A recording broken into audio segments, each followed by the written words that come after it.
くれ返す子一地口につけヘトションゲサ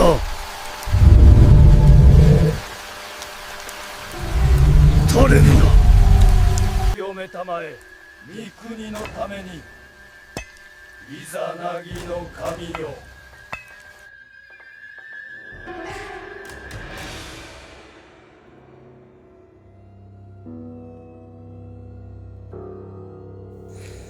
Pada masa pendudukan Jepang, Kalimantan menjadi wilayah logistik penting. Banyak tawanan dieksekusi diam-diam, lalu dikubur di hutan tanpa tanda. Warga lokal yang sangat paham dengan ilmu mistis menyaksikan jika tentara Jepang menancapkan pasak kutukan di pulau terbesar Indonesia itu.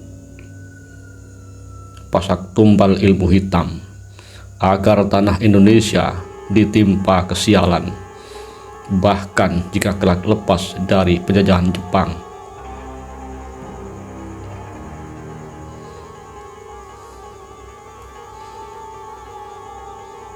Pasak sihir itu bukan pasak biasa.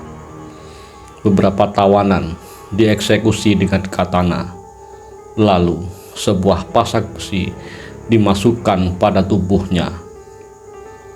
Pasak besi hitam dengan rajah-rajah setan huruf kanji yang menyatu dengan tubuh tahanan dikubur dalam keadaan berdiri di tempat-tempat angker hutan Kalimantan. Maka hingga beberapa puluh tahun kemudian, pasak-pasak kutukan itu selalu memakan korban. Sulit didirikan bangunan secara permanen.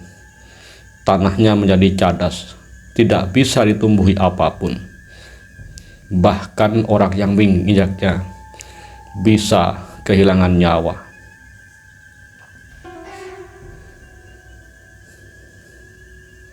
Jepang adalah penjahat perang paling kejam.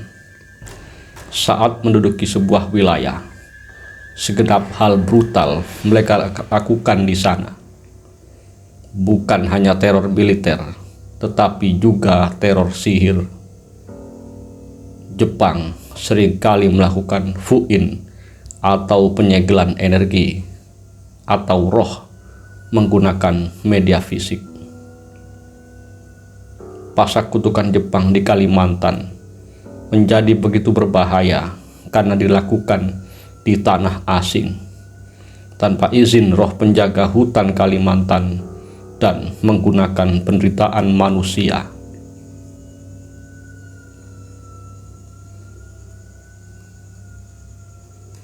Dalam buku kisah Tanah Jawa disebutkan segel yang dibuat dengan penderitaan akan selalu lapar. Ia ketakutan dan korban baru akan terus dipintanya. Ketika pasak Jepang ditanam, perjanjian lama antara roh-roh hutan Kalimantan dengan para tetua adat dilanggar. Kepercayaan Dayak menyebut jika tanah disakiti tanpa izin, maka roh leluhur bangkit. Penjaga rimba menjadi agresif dan arwah korban terjebak selamanya. Pasak kutukan Jepang di Kalimantan merupakan perpaduan energi gelap sihir Jepang, kemarahan leluhur, dendam para tahanan, dan kemarahan tanah. Oleh karena itu, hingga kini belum ada seorang pun yang mampu mencabut atau setidaknya menetralisirnya. Cerita yang beredar dari mulut ke mulut menyebutkan bahwa pasak ditanam di titik yang dingin secara gaib, ditancapkan malam hari saat gerhana bulan merah. Mantra-mantra sihir Jepang dilantunkan bersama cairan merah yang mengucur deras.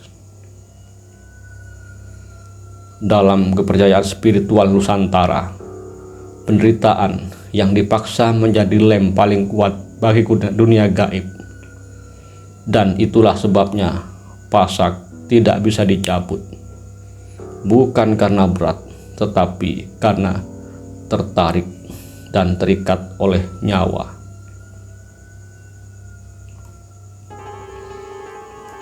Para penambang di Kalimantan punya pantangan yang sama, yaitu jangan bekerja di titik tertentu. Jika alat mati berulang, pindah dan segera pulang.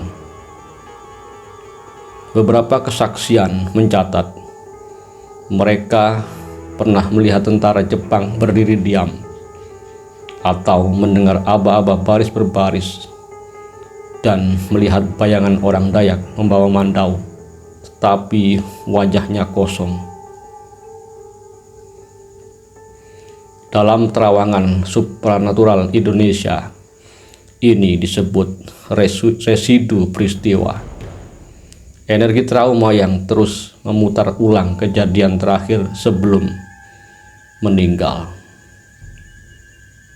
Mungkin pasak Jepang hanyalah besi tua, tapi karena yang dikunci adalah rasa sakit, kemarahan, dan arwah yang tidak pernah diberikan doa, maka ia benar-benar menebar kutukan. Jika suatu malam kamu bermimpi berada di hutan Kalimantan, melihat pasak tua berdiri sendiri, dan mendengar suara dari dalam tanah, jangan mendekat, jangan mencabut, karena beberapa segel tidak dibuat untuk dibuka. Karena apa? Yang akan keluar dan sudah terlalu lama menunggu. Mimpi itu bisa saja termasuk dalam tidurmu, meski engkau tinggal di lain pulau. Jika itu terjadi, kau adalah yang terpilih sebagai tumbal